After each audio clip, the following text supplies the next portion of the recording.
Ok, c'est Feneux pour BFN TV. Grosse dédicace, on est ensemble. Bonsoir à tous. Merci d'être venus. En tout cas, merci d'avoir laissé vos occupations et venir vous inspirer ici avec nous. De ce projet, ça partait d'un constat. On s'est dit qu'on vit à Bruxelles, c'est une ville où il y a énormément de diversité, mais lorsqu'on rentre dans des bâtiments qui sont en plein centre de Bruxelles, on ne retrouve pas le Bruxelles qu'on voit dans la rue, dans le métro ou dans le bus. Et on s'est dit avec Freshfield, ce serait bien de commencer par une petite chose, hein. On commence par un grain de sable, c'est de connecter les gens, que les gens puissent se rencontrer, de réseauter, de rencontrer les personnes clés des entreprises, de rencontrer des jeunes talents et de créer des ponts. Et c'est pour ça qu'on a commencé avec cette conférence, la première édition c'était l'année passée, et on réitère cette année avec nos intervenants. Donc l'objectif d'aujourd'hui, inspirez-vous, informez-vous, et ensuite il y aura un drink de networking, il y aura à boire, il y aura à manger, réseauter. Minimum 3 contacts dans G7. Bon, Feneux avant la musique, c'est quoi alors? Du coup, c'est quoi un peu ton parcours? Dans ma jeunesse? Ouais. Feneux, avant la musique, faut savoir qu'avant d'être producteur, déjà je savais pas que j'allais être producteur. Avant d'être producteur, j'étais dans la mode.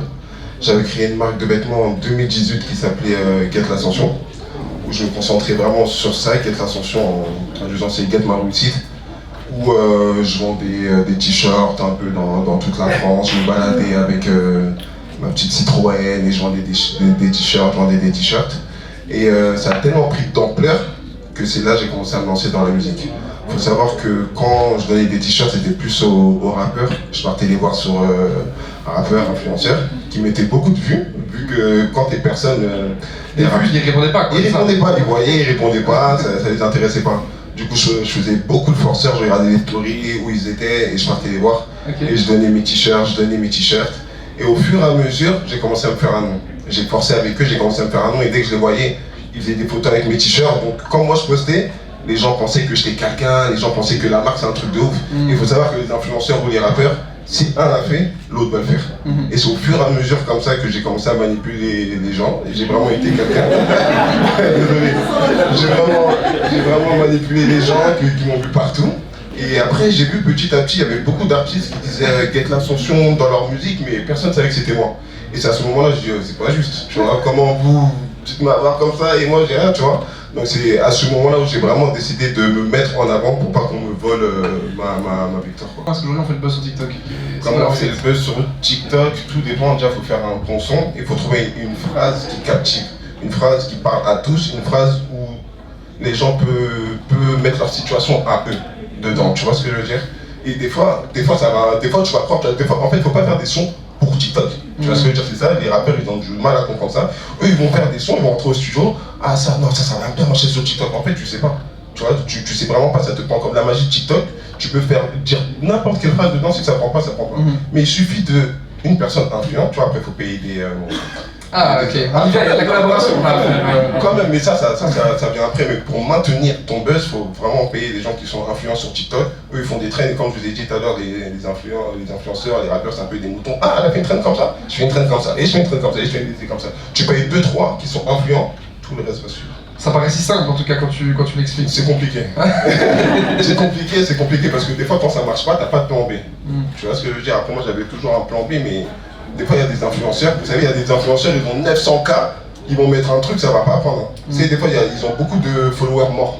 Tu vois ce que je veux dire? C'est-à-dire ils étaient connus avant, donc vous allez être impressionné, ah 900K, ils vont te demander 3000, tu vas leur donner, ils vont te ramener 0. Mais vraiment pour de vrai. Et c'est quelqu'un qui va avoir peut-être 20 000, mais c'est 20 000 followers fidèles. Tu vois ce que je veux dire? Et lui pourra te ramener plus. Donc dans les débuts, je me suis beaucoup fait avoir comme ça. Je donnais beaucoup d'argent à des influenceurs, j'ai cru que, mais il n'y avait rien, franchement. Personne suivait, ils n'étaient pas influents, quoi. Tu vois ce que je veux dire? Donc aujourd'hui, si tu devais travailler avec un nouvel artiste, une nouvelle artiste, ce serait quelqu'un qui maîtriserait déjà parfaitement les réseaux, qui serait presque en fait créateur de contenu, tu vois, influenceur, ou ce serait avant tout le talent artistique qui prime? Bah, le talent, c'est bien, mais c'est pas ça qui fait tout, honnêtement, franchement. Le talent, c'est bien, mais c'est pas ça qui fait tout. C'est important d'avoir un minimum, mais si tu as la communication, si tu as le marketing, si tu sais vendre ton produit, c'est cool. Et donc, au-delà des artistes que tu produis, est-ce que tu as aujourd'hui un rôle de consultance pour même des maisons de disques en disant voilà, moi je pense qu'il faut que tu fasses ça? Je fais beaucoup de ça, je fais beaucoup de stratégie marketing, beaucoup de coaching personnel, que ce soit dans la musique ou dans la vie de tous les jours, quoi, tu vois. J'essaie de me retirer un peu de la musique parce que c'est un monde qui ramène beaucoup d'argent, mais autant d'argent, autant de soucis, donc j'essaie de me retirer de de ça petit à petit, quoi. Tu vois, j'ai des contrats actuellement, donc je suis obligé de les finir, entre guillemets. Mais franchement, la musique, c'était... j'ai envie de faire d'autres choses, en fait. Tu vois, j'ai pas envie d'être agrippé à la musique, quand j'ai envie de me lancer dans l'acting, faire découvrir d'autres choses, en fait. C'est pour la musique, j'ai fait ça 3 ans. Avant d'être dans la musique, j'étais dans la mode. Donc maintenant, j'ai envie de faire d'autres trucs. J'ai que 27 ans, en vrai, de vrai, tu vois. J'ai pas envie qu'on venait producteur, HDN, tu vois, ça commence à me saouler un peu, tu vois. En plus, je fais pas que ça m'est tombé dessus, entre guillemets, je connaissais rien. La première fois que j'ai écrit un texte, c'était Anissa. Tu vois, c'était vraiment le son qui a fait péter HDN, c'est la première fois que j'avais jamais fait ça. Donc là, j'ai envie de faire d'autres choses, trouver d'autres passions, tranquillement, quoi. Comment tu vois l'évolution de l'industrie de la musique, toi, alors en France, en Belgique, tu vois, au niveau francophone, en termes de marketing, en termes de tendance musicale aussi, comment tu vois les choses évoluer avec ton producteur? Franchement, je peux pas savoir, hein. Franchement, je pense que ça commence à se perdre parce qu'il y a beaucoup de rappeurs qui rappent pour TikTok, tu vois ce que je veux dire, ou qui rappent pour faire des trends, donc je pense que ça va commencer à se perdre petit à petit, même TikTok, ça n'aura plus le même impact. Parce que là, tout le monde, mais vraiment tout le monde passe par aller. En plus, il n'y a même plus d'influenceurs, en vrai de vrai, tu vois, et c'était un peu les influenceurs qui tenaient la barque, tu vois, donc là, je me demande comment ils vont faire pour faire connaître leur son si ce n'est pas par le talent, tu vois ce que je veux dire. Là, c'est le talent, il va reprendre un peu le dessus. Quand même, il y a plus d'influenceurs. Ouais. Je sais pas si tu vois ce que je veux dire, les influenceurs nous ont beaucoup aidé. Avant, quand on développait un business, la première chose qu'on pense, faut que je contacte cet influenceur. Tu vois, c'est vrai, mais le fait qu'ils ont eux-mêmes, ils ont même plus d'impact. Tu vois ce que je veux dire, donc maintenant ça va être au talent, tu crois en toi et tu fonces, quoi. Et ça va à l'inverse de ce que disait Thomas tout à l'heure, parce que lui disait justement que les influenceurs maintenant ont des communautés qui sont très solides, tu vois, qu'il y a mais après, attention, il y a influenceurs et influenceurs, tu vois, on n'a pas les, c'est pas dans le même domaine, entre guillemets. Moi quand je dis influenceurs, c'est plus les Maëva Guénam qui ont une grande influence sur la jeunesse à l'époque de WGN, tu vois ce que je veux dire. Donc si par exemple je donne un son à Maëva Guénam qui fait la promotion de mon son, ça va plus marcher que peut-être un créateur de contenu qu'il a cité tout à l'heure, Hugo. Voilà. Désolé, mais tu vois, on n'a pas on n'a pas les mêmes influenceurs en fait. On a vraiment, par moi, c'est plus influenceur télé-réalité qui est. Snapchat justement, peut-être. Au début, c'est plus un peu sérieux, tu vois. C'est des. Hugo Décrypte, il est sérieux, tu vois. Il fait des trucs sur la bande dessinée et tout. Tu vois.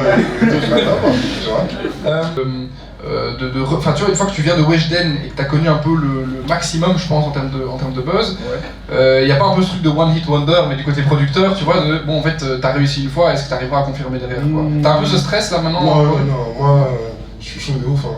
Communication, je crois en moi de ouf, en fait, tu vois, donc, je me dis pas que, ah non, là, ça va pas marcher, je me dis que ça va marcher automatiquement, mais à quel moment et comment faire marcher. Et quand je marche à la confiance, et quand l'artiste me fait confiance et on développe les idées, et ben, let's go. Tu vois, donc j'avais pas peur. Honnêtement, j'avais vraiment.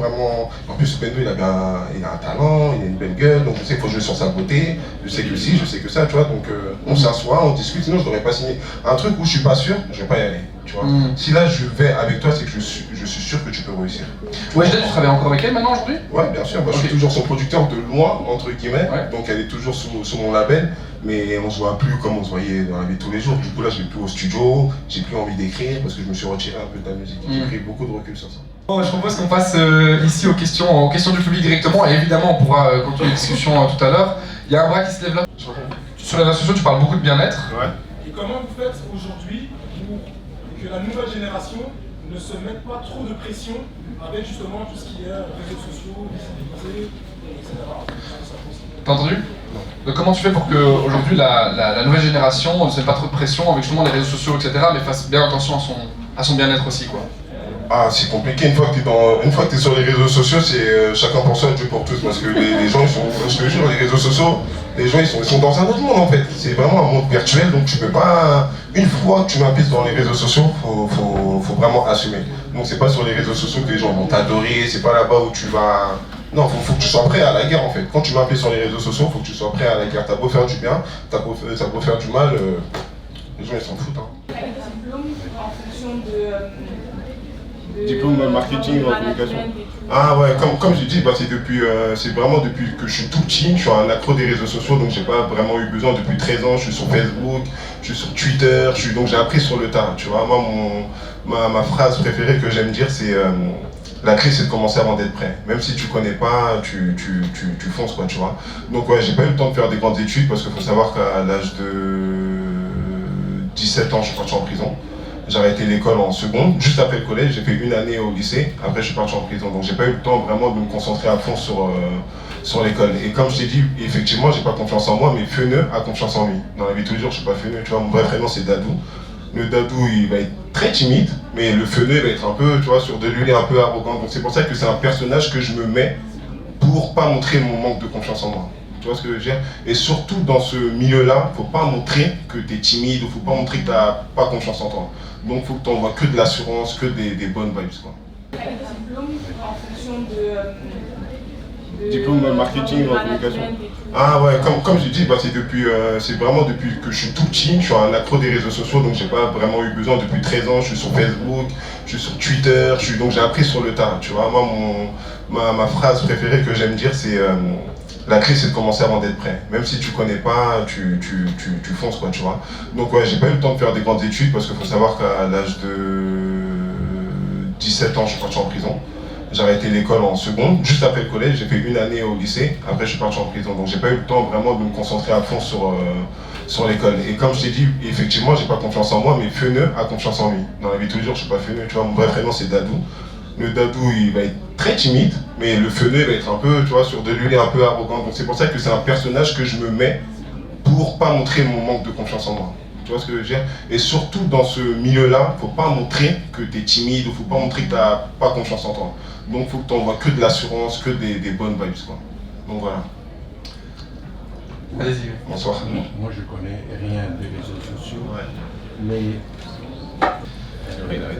En fait, donc, il y a une certaine volatilité effectivement dans les réseaux sociaux. On a Facebook qui a une certaine durée, Instagram une autre durée, bon, qui est encore aujourd'hui, TikTok qui est là, Snapchat, etc. Les réseaux durent de moins en moins longtemps, et donc cette volatilité, comment est-ce qu'on l'anticipe? Qu'est-ce qu'on en pense? Bah, franchement, on s'adapte au système. En vrai de vrai, on s'adapte au système. Twitter, ça fait bientôt plus de 10 ans quand même que ça est là, tu vois. Ouais, 15 ans. Voilà, avant c'était Facebook. Donc nous, franchement, les jeunes, on est arrivé dans l'ère de Snapchat, Instagram, et on a connu TikTok il n'y a pas longtemps. Donc on espère que le système va créer une autre application où on pourra aller vers là-bas, mais... T'es plutôt positif sur ça, en fait, toi tu vois ça comme une bonne chose, De quoi? d'avoir de nouveaux réseaux sociaux qui se réinventent. Ouais, bah c'est une bonne chose, il y en a pour tout le monde. Instagram c'est un peu plus sérieux, Snapchat c'est un peu plus privé, TikTok c'est pour rigoler, tu vois ce que je veux dire? TikTok c'est bien quand même, tu rigoles beaucoup sur TikTok. Tu vois, tu regardes une vidéo, après tu restes comme ça des heures, tu vois, donc c'est bien, il y en a pour tout le monde, en vrai de vrai il y en a pour tout le monde, et nous on s'adapte à ça, mais nous on maîtrise pas les réseaux, quoi. Plus il y a des gens qui vont aller sur ce réseau-là, on va aller. TikTok au début en 2020, c'était pas autant public que maintenant. Hein. Tu vois ce que je veux dire? Mais comme je vous ai dit, on est des êtres humains, on est un peu des moutons. Si tout le monde va là-bas, on va là-bas. Tu vois ce que je veux dire? Ah, c'est là-bas que ça marche, on va là-bas. Tu vois ce que je veux dire? Donc c'était plus qu'est-ce simple. qui fait que ça marche? En fait, Weshden, je vais vous expliquer, je suis obligé de vous dire la vérité. On a eu la chance, c'était qu'avant Weshden, il y avait Eva Queen. Je sais pas si vous connaissez. Et on a volé le public de Eva Queen. Parce que Eva Queen, elle avait ramené une vibe avec, grâce aux influenceurs, Jazz, Laurent, etc. Donc elle avait ramené un nouveau public, et trop tôt, elle est partie en faisant la grande. Donc quand elle a lâché son public, nous on l'a récupéré derrière. Tu vois ce que je veux dire? Et pour Larcé, ce qui est compliqué, c'est que Larcé, il fait beaucoup, comme je t'ai dit, comme tout le monde. Si tu écoutes bien Larcé, qui est mon artiste, hein, il va faire un peu comme Nino. Tu vois ce que je veux dire? Et plusieurs fois on va lui parler, là c'est trop Nino, et si tu n'arrives pas à te démarquer, les gens vont pas forcément te calculer. Là j'ai Bendo Z, je sais pas si tu connais, avant Bendo Z on le comparait à Impliqué. Tu vois, c'était vraiment similaire les deux. Donc le buzz, ça avait du mal à prendre, hop, on a fait le son pavé.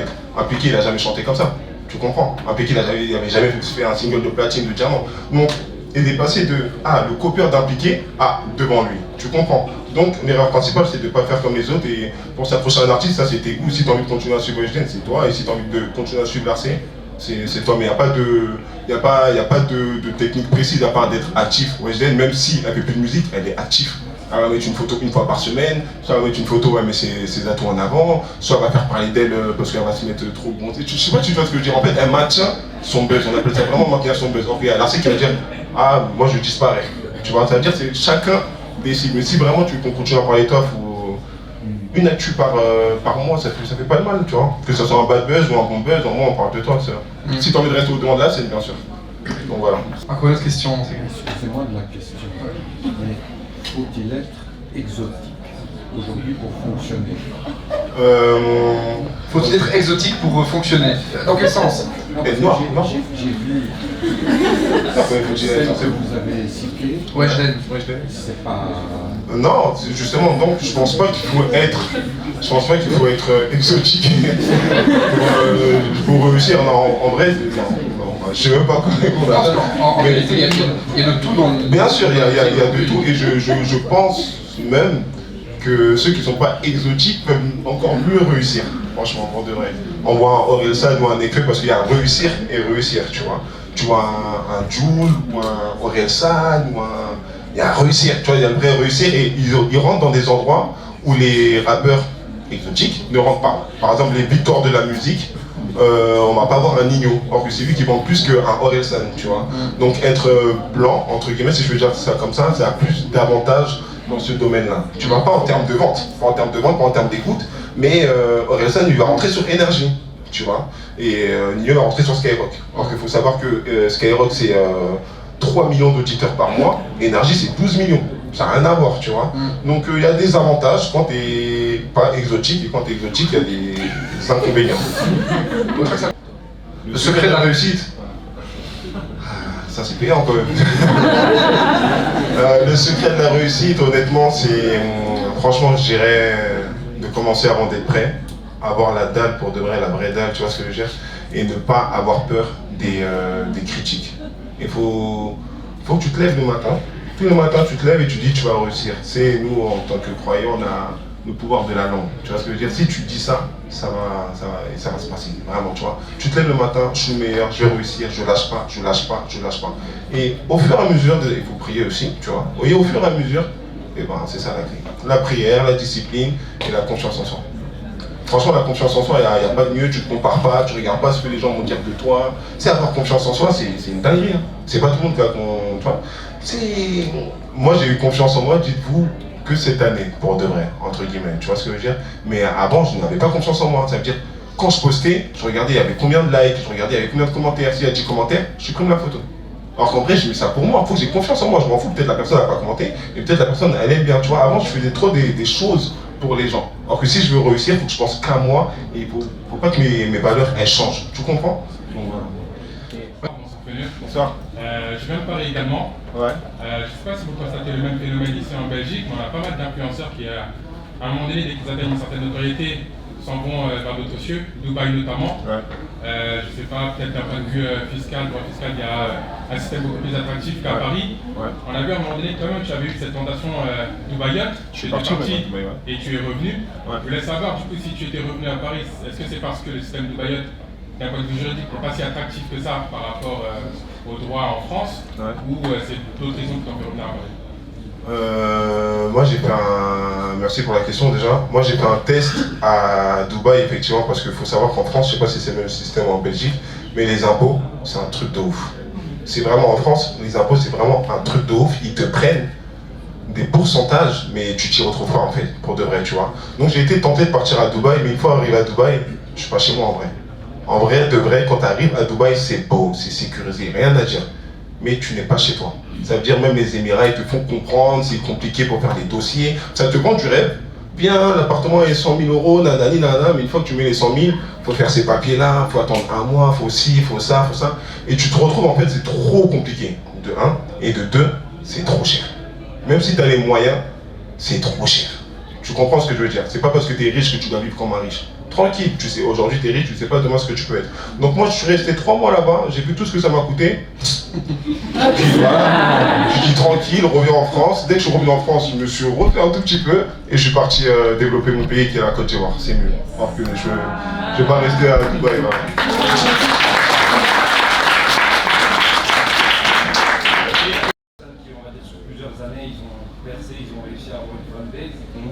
Comment assurer que Weshden, dû à sa fanbase venant de TikTok, il y a des gens jeunes Il faut grandir avec son public. Tu vois l'erreur qu'on a faite avec Weshden, où je l'ai prévenu, c'est que en plus je fais un documentaire sur ma vie où il y a une vidéo de moi et Weshden de 10 minutes où je lui explique que Weshden, si tu fais la grande, si tu veux trop faire la grande, tu vas perdre ton public. Honnêtement, et moi je vous cache rien, si tu fais trop la grande, tu vas perdre ton public. Donc pour moi, il faut grandir avec son public. Un mec comme Orelsan, quand il avait 20 ans, il faisait des sons pour des mecs qui avaient 20 ans. Quand il a 30 ans, il va parler des choses de quand il a 30 ans. Quand il a 40 ans, il va parler de mariage, il va parler de manifestation. Tu vois ce que je veux dire? faut grandir avec son public pour pas perdre ses fans. Si par exemple une fille comme Weshden, elle a 16 ans, mais le fait qu'elle traîne qu'avec des grands, le fait qu'elle connaît autre chose, elle va, comment dire, elle va vivre elle aussi comme une grande. Sauf que son public, ils ont vraiment 16 ans. C'est-à-dire ils vivent des choses de petites filles de 16 ans. Donc vous n'avez pas, on vous avancez pas pareil dans la vie. Tu vois ce que je veux dire? Donc faut que tes fans se voient en toi. Faut pas que tu les snobs, faut pas que tu les narques, faut pas que tu vois trop plus vite que la musique, tu comprends? Donc reste avec ton public et avance avec eux. Pour moi c'est ça. En tant qu'artiste, deux dernières. Qu'entends-tu par le côté malsain dans la musique? J'ai pas compris. C'est quoi le début de la question? Qu'entends-tu de malsain? C'est quoi l'aspect malsain que tu as trouvé dans le musique?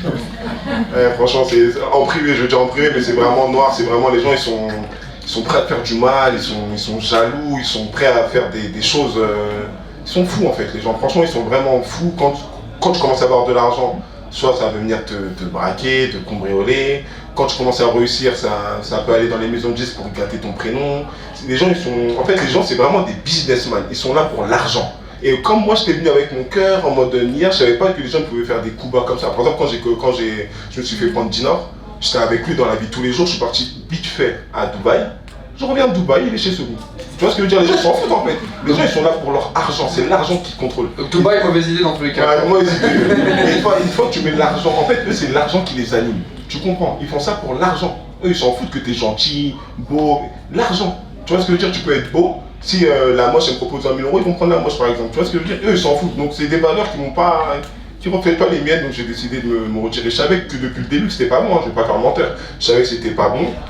J'avais des choix à prendre, j'ai une fille, j'ai une maman, il faut que je pense à tout ça. Donc j'ai pris ce que j'avais à prendre et maintenant je vais me développer sur autre chose un peu plus simple, un peu plus discret, où je me mets moins en avant, où c'est moins dangereux pour moi, entre guillemets. Donc voilà. Merci beaucoup Fono, on peut applaudir. Merci.